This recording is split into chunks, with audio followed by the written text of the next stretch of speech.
یا سوپ.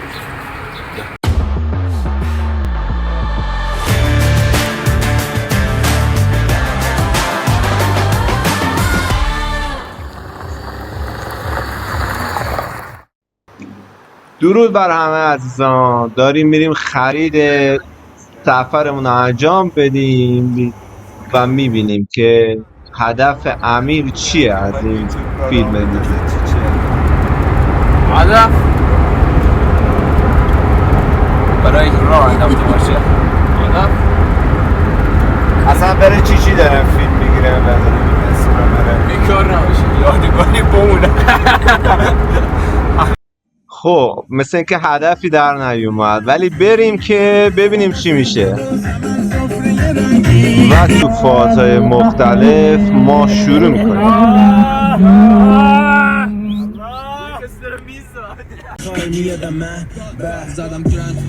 و رپ رو دنبال میکنیم که داشته باشیم. خدا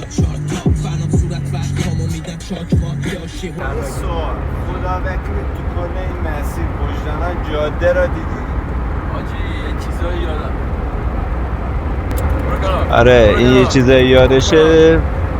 سبقت ها و سرعت ها باعث شد که پلیس ما رو بگیرن.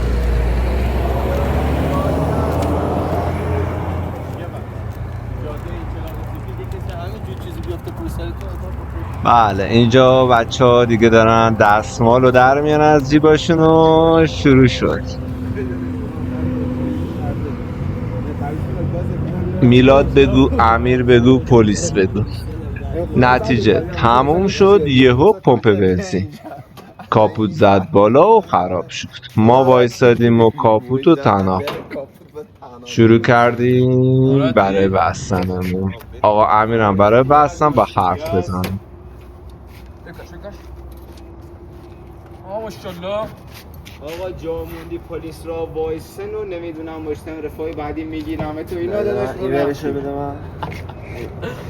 عباس اتوبوسا بلوچا کاپوتو بستیم و رفتیم سمت ادامه مسیر که خاطرات مهیاره. ما یه بنده خدایی بودم ما کارم پارچه فروشی می‌کردیم. 3 ماه 4 ماه از گفش ما رفتیم کرمون و برگشتیم. هر جا که میرفتیم مثلا بالاخره 5-6 تا آشنا میشدیم و مثلا حالا باری میخریدن نمیخریدن و برگشتیم. دفعه آخری که رفتیم یکی از بازارهای همین پارچه فروشی کرمون 1300 یا خب سورمقا الان باید بری سمت آباده، باید بری این طرف. اینجا سورمقا عزیزم، ویلکام تو سورمقا. خب برو سورمقا میری بالا و چپ خب میگفتی رفیقات زیادی داریم. نه رفیقات هم رکورد رفاقت دارم. بعد توی راست یه پارچه فروشی بود. هرچی این پارچه فروشی ما میرفتیم تو میگفتم آقا تو به فلانی پارچه دادی یا نه؟ گفتم بابا ما هم سر خیابونه، این فلانی کیه؟ نه این مثلا وسط خیابونه.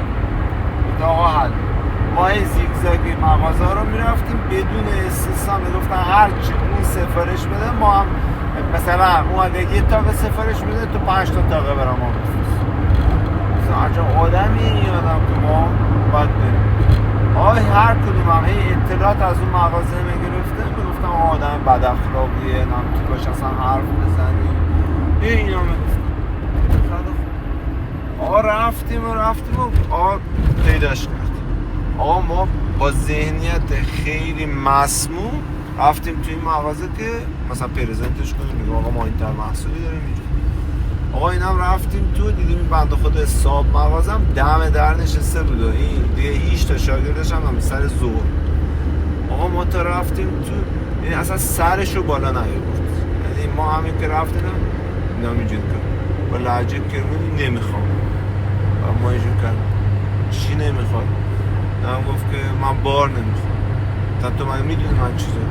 من از اول مغازه‌ای که توی خیابون تو رفتی تا الان دارم میبینم داریم میرم من بار نمیخوام و هنوزم سرشو بالا نیاورد. بعد گفتیم آقا ما حالا نیومدیم بار به تو بفروشیم، ما اومدیم پیشت برای سلامت کنیم، میتونی 5 دقیقه اینجا پیشت بشینیم و اینا. هم گفت که یه لحظه سرشو آورد بالا. گفتیم حالا ما مهمونیم اومدیم تو شهر، حالا برای آفتابم تنده نمیخوایم ما رو دعوت کنیم، من 5 دقیقه میشیم میریم. نه یه لحظه مثلا حالت شهرمنده شد و گفتم بیا بشین. ما رفتیم تو نشستیم، بنده خواهد پا شده یکی چایی آورد برای ما. تنگ براق این ور بوده. حالا یه اوقع نمیتونی تو جدول بریم اون ور که باید بری یه دوری بزنی برد. آقا خلاص البته تنگ براق نباید بریم که. خب آقا مهیار تازه به یادش اومده میخوام کجا برم. بله تنگ براق. یاسوج باید دور بسید یا همین باید یاسوج دور بزنی بریم هم سمت تنگ براق آک بیب. خب با عذرخواهی از دوستان، خلاصه که ادامه یه خاطر. خیلی اینجوری اخم و مثلا یه آدم مزاحمی توشه و مثلا تو چشه و اینا. آقا یه ذره گذشت و گفت حالا اومدی اینجا چی کار میکنی؟ با اینا کار میکنی؟ اینا گفتم که حالا ما اومده پارچه داریم میفروشیم. گفت من که نمیخرم. گفتم من نیومدم به تو بفروشم. و پس اومدی برای چی؟ گفتم چون اومدم از تو راهنمایی. گفت که راهنمایی من راهنمایی چی بکنم؟ گفتم همین اینا از سر خیابون تا حالا نزدیک 150 میلیون بار خریدن. حالا سال چند؟ 1397. ما گفتیم که آقا فن نمیدونیم اینا چکاشون رو پاس میکنن یا نه. نه و کیان و کجا؟ گفتیم آقا اینو فقط گوش داد. هیچی نگفت. نگفت بعد نگفت ما گفتیم یعنی خوبه که هیچی نمیدونیم. گفت نمیدونم. ما مگه میشه همه اینا تو رو میشناسن تو اون وقت اینا رو نمیشناسی؟ آقا داشتیم گفتیم ما کاری نداری و من برم شب ولی میام پیشه کاری الان با من. آقا اومدیم بیرون دیدم صدام زد برگشتیم و گفت که خودش از طرف اینا نیومدی پیش من. گفتم که نه بالله من از یزد اومدم و کسی هم ندارم من همینجوری من بازاریام.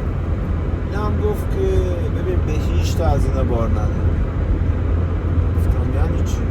گفت الان همشون بدهکارن و چکاشون برده شده و وضعشون خرابه بازاری هم نیست. این 150 میلیون و 70 میلیون اینا کلا برداری دارم و بچه داریم توی پولشون میدیم.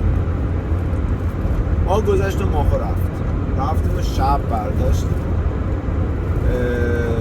پیشش همونجوری نشستیم مشتریاش را افتادن. حالا ما هم کمکش مثلا 2-3 تا پارچه داغه میکردیم شد آخر شب رفتیم بریم ساندویچ بگیریم و بیایم که مثلا با هم شام بخوریم.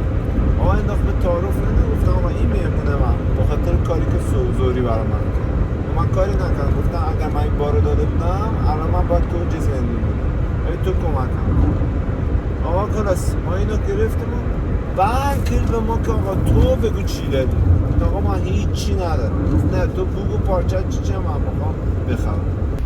آقا خلاصه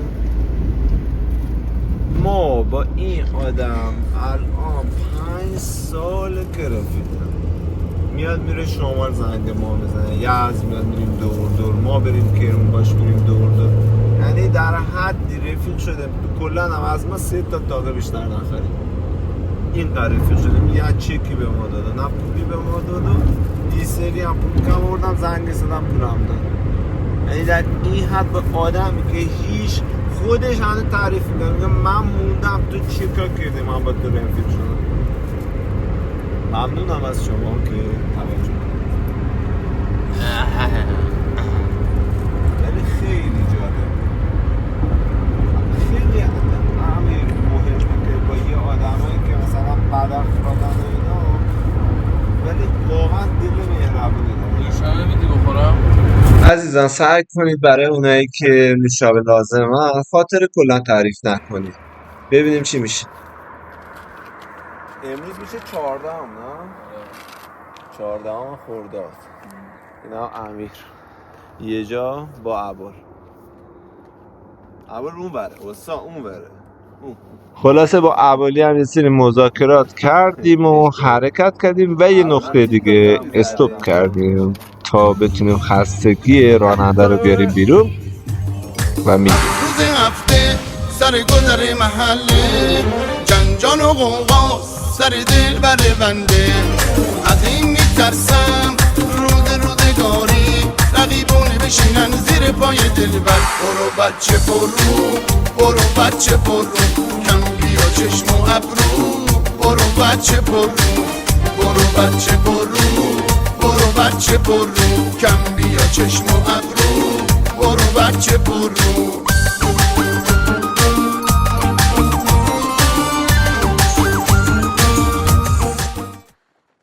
خب دوستان، بعد از این خوشمزه بازی ها و خستگیامون بیرون شد، حرکت رو آغاز کرد. دوستان ما قرار بوده بریم سفر یاسوج و با پارس آقا امیر با همراهی ابولی و آقا امید که الان هم میبینید این مسیر خیلی پرپیچ و خم و با سرعت بسیار مزخرف آقا امیر حرکت کردیم تا ناگهان 3 ثانیه زودتر تقریبا یک خودروی چپ کرده و راننده اون یک بانویی بود. دوستان یه نکته ای رو همینجا عرض کنم خدمتتون که اگر واقعا توی این موقعیت ها دیدید که توانایی دارید و میتونید کمکی کنید، حتما پیاده بشید و اون کمکی که دستتون برمیاد انجام بدید، ولی در غیر این صورت خواهشاً شلوغ نکنید، چون اون حالا مصدوم ممکنه که اتفاقات بدتری براش بیفته و خدا رو شکر این خانم هیچ اتفاقی براش نیفتاد و سلامتیشو داشت. خب مرسی از صبحونه سرای مامان جون که یک املت فوق العاده که به هممون چسبید برامون حاضر کرد. یه ذره فقط زمان برد. یکم برام هم بزنم اون ورش دست دارم این بس طرف ما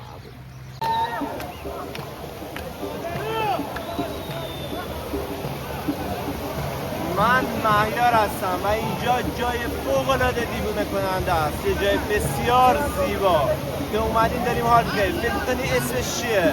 دوستم به شما میگه. سلام، من امیرم. اینجا استان فارس، تنگه براق، یکی از جاذبه های دیدنی استان فارسه که یه آب خیلی تمیز، خنک، آبشار زیبا و جای به نظرم جای خیلی اوکی میتونه باشه واسه آخر هفته هاتون. بوی خوب، تمیزی، اوکی، همه چی میزون. تا فیلم و عکسای بعدی بدرود. و وقتی که گوشی دست دوستانی میفته که به قول معروف دوربین مخفی میخوام پر کنم. بله اینم آقا خیرشون گذشت و ما هم که پیچیدیم رفتیم بالا.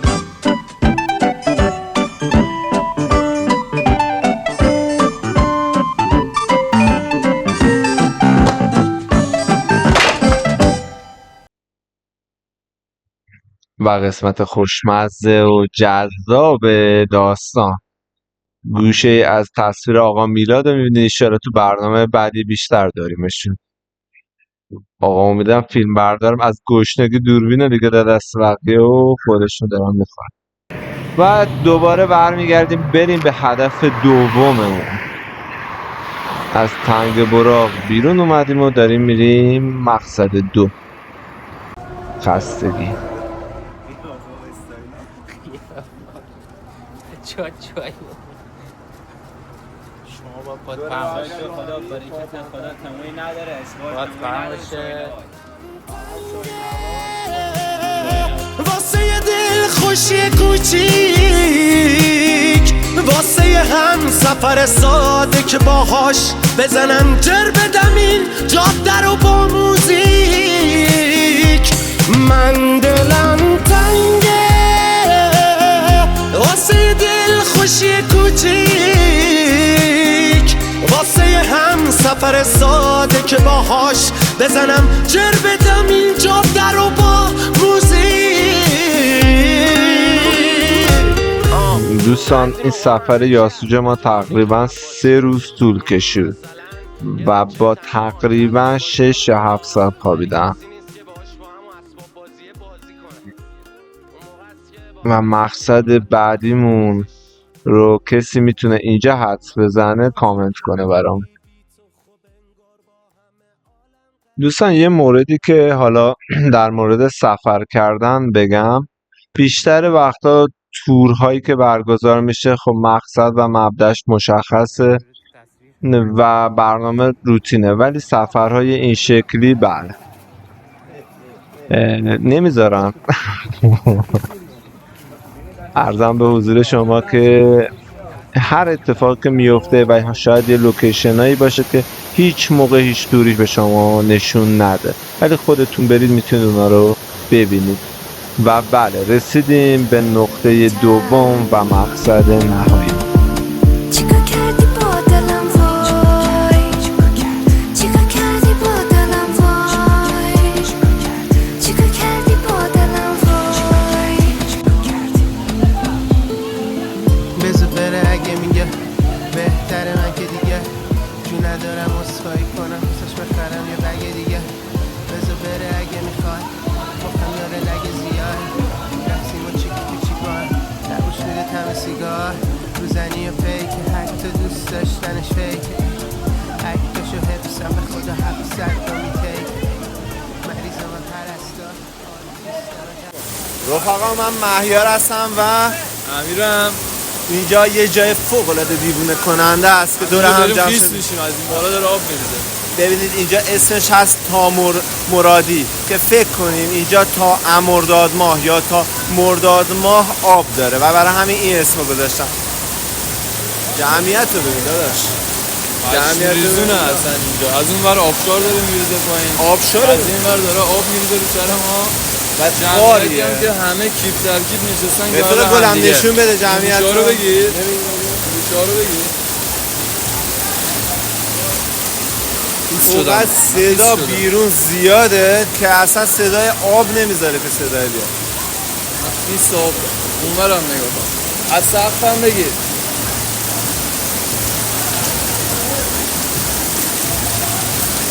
خانواده بچه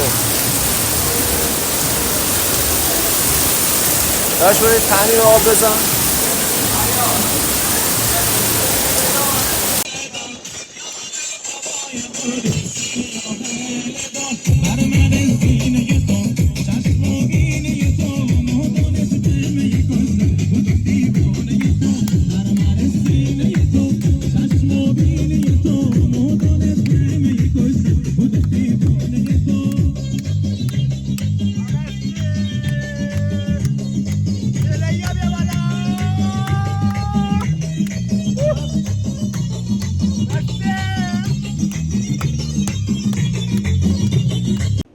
خب ما با طلوع خورشید تونستیم که این سفر رو به پایان برسونیم و همسفر ما هم همه له داغون رسیدند و آقا ابوال ما بچه کرمان ما همچنان خیال میکنه که توی جلسه مذاکره نشسته و آقا امیر هم که دیگه راننده عزیزمون که داغون.